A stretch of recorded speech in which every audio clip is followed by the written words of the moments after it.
God forbid I ever talk to a man again, but if I do, the first thing I'm going to ask them is a trans woman a woman or a man? And if they start off the sentence with, well, biologically, I'm leaving. Me and all my liberal friends want to be traditional housewives.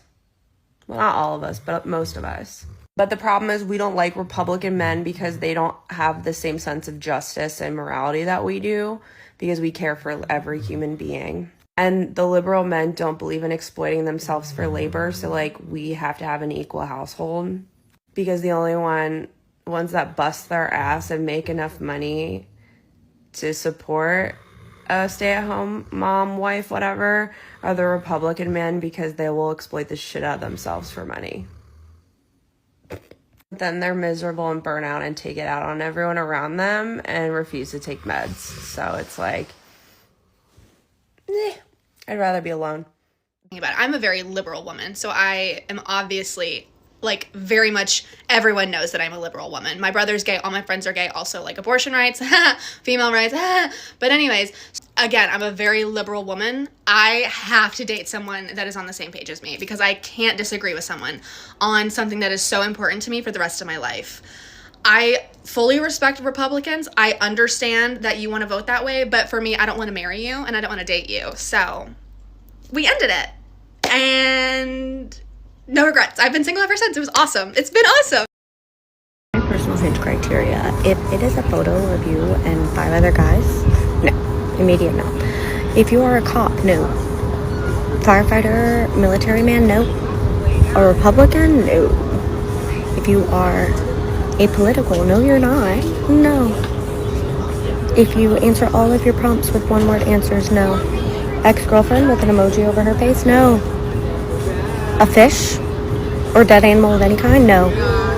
And worst of all, if you reference your height or your length, no.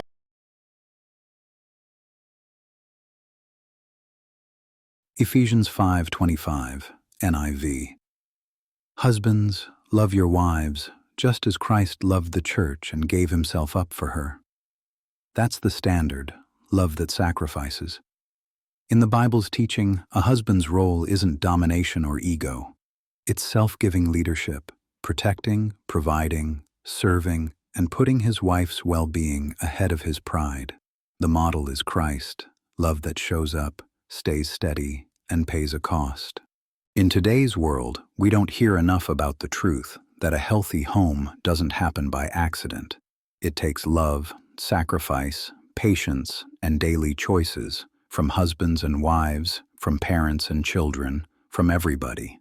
The Bible gives husbands a heavy responsibility. Husbands, love your wives, just as Christ loved the church and gave himself up for her.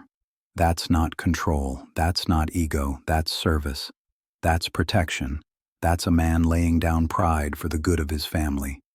Now here's the hard part, and I'm not saying this to shame anybody.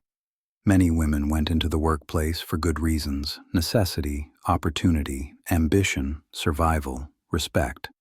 But I do think we should be honest about the trade-offs our culture made, because at the same time we celebrated more and more time away from home, we also watched something else weaken: the daily presence, the rhythms, the stability, the "we're in this together" foundation that holds a family up when life gets rough. I'm here to ask a deeper question. What did we replace the strength of the home with? And are we surprised that the family feels more fragile, more stressed, more divided, when home life gets treated like an afterthought? So tonight, let's talk about rebuilding. Let's talk about honoring God in the way we love.